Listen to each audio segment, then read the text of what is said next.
Oi, tudo bem com vocês? Hoje eu tô com esse vídeo com 7 dicas para você aprender a gerenciar melhor o seu escritório de arquitetura.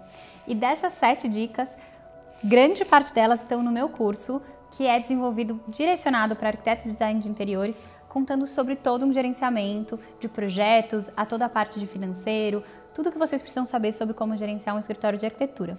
E aqui eu vim te dar as primeiras 7 dicas que realmente são valiosas e que você não pode esquecer de fazer.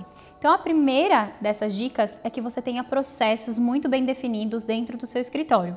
E quando eu falo processos, esses processos eles têm que estar definidos com relação ao cliente, a você e aos seus funcionários, a sua equipe. Se você futuramente tiver uma equipe ou se você já tem uma equipe, essa equipe ela precisa saber quais são os processos que acontecem quando você fecha um projeto novo.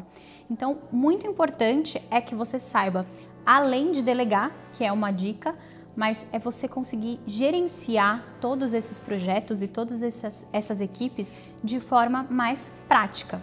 E a melhor forma é que você tenha esses processos muito bem definidos. Quando eu falo isso, é que você tenha etapas para a execução do projeto. Então, que essas etapas elas não sejam puladas, tanto por vocês quanto pelo cliente. Isso vai te facilitar de várias maneiras. A primeira delas é que você vai conseguir entender em que momento que o cliente precisa te responder esse e-mail, ou até mesmo o cliente vai entender quando que ele vai receber, quais são os prazos, e você vai ter também os prazos internos da equipe. Então, fazer um processo muito bem definido internamente é uma dica essencial para que o seu escritório tenha uma gestão muito mais fácil. A segunda dica é sobre aprender a delegar. É muito difícil aprender a delegar, eu demorei um certo tempo para isso, mas esse ponto ele já vem com um gancho dessa primeira dica que eu dei. Se você tem processos bem definidos e a sua equipe e você sabem sobre esses processos, fica muito mais fácil de delegar, porque você consegue ampliar o seu escritório, você vai conseguir ter uma equipe maior, pegar mais projetos, ser mais lucrativo quando você aprender a delegar. E aprender a delegar, ele vai designar o quê?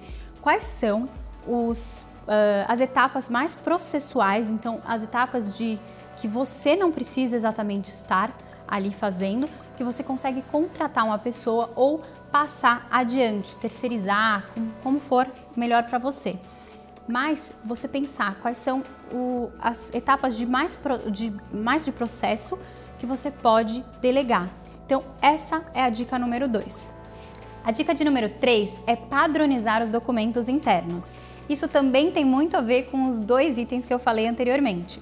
Bom, quando a gente padroniza os documentos internos, é muito mais fácil de você passar adiante para uma equipe. Então, nesse processo de você conseguir delegar, se você tiver etapas definidas e os documentos padronizados, fica muito mais fácil o entendimento de toda a equipe. Além disso, você ter esses padrões facilita muito para o cliente enxergar, visualizar e até mesmo para passar um pouco mais de credibilidade, porque ele entende que você teve um processo, um estudo e que você conseguiu padronizar tudo de forma orgânica. Então os e-mails com as fontes sempre da mesma fonte, né? Tudo sempre muito padronizado com relação ao seu logo, à sua identidade visual. Então tudo sempre relacionado vai te auxiliar muito na hora de você delegar e na hora de você gerenciar o seu escritório. A dica de número 4 é executar um bom briefing com o cliente. Aqui a gente entra um pouquinho mais na parte de projetos. E lá no meu curso a gente fala muito sobre essa etapa e eu mostro muito de como nós fazemos no escritório. Mas você saber fazer um bom briefing com o cliente vai te reduzir muita perda de tempo e muito estresse lá na frente. Pelo seguinte, se a gente faz um bom briefing, a gente consegue ter um 3D e um projeto muito mais assertivo. Então vai ser muito mais rápido do seu cliente aprovar, você não vai ficar fazendo muitas revisões. E essa etapa de briefing é uma etapa super rápida, né? Então uma reunião e um formulário resolvem isso. Hoje, atualmente, nós fazemos dessa forma. Nós temos 2 itens que contemplam a parte de briefing. A reunião, que é por videoconferência, e um formulário que eu mando pelo Google Forms. Para que o formulário? O formulário ele é uma maneira de perguntar coisas mais pontuais relacionadas, por exemplo, a eletrodomésticos, qual é o tipo de eletrodomésticos que ele quer, a iluminação, coisas um pouco mais padrão. E a minha reunião é para entender um pouco mais realmente as necessidades do cliente, a rotina do cliente, é um bate-papo. Porque você vai ficar com o cliente por um bom tempo. Você vai ficar aí com ele em torno de 6 meses, mais ou menos, etapa de obra e projeto.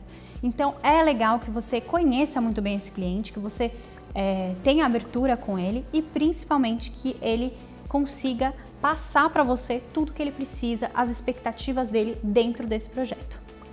A quinta dica é você saber usar o marketing da forma correta para sua divulgação. Então, eu acho super importante, hoje as mídias sociais estão muito em alta, a grande maioria dos escritórios, eles começam a serem divulgados de forma mais orgânicas pelo Instagram e é muito legal isso. No começo, é claro que é muito importante que você tenha um portfólio e isso vai ser muito mais prático com o boca a boca, né? Com a indicação. Eu acho que todo mundo começa dessa maneira, mas depois de um tempo que você tem um bom portfólio, essa divulgação de forma correta, ela é muito importante. Então eu não te falo para ficar só no Instagram. O Instagram, ele é um meio, é uma plataforma. É legal que você tenha no Pinterest, no YouTube, site, tenha vários meios que as pessoas possam te conhecer. Nós mesmos buscamos referências lá no Pinterest, tanto nossos clientes quanto nós. Então você pode um cliente pode vir a te encontrar pelo Pinterest, buscando referências para a casa dele. Então é super legal que você tenha suas fotos profissionais. Isso também é uma dica extra, né? Sobre fotos profissionais. É muito importante que sejam feitas fotos profissionais do seu trabalho, porque realmente passa mais credibilidade. O olhar de um fotógrafo profissional é muito diferente de um olhar de uma câmera de celular.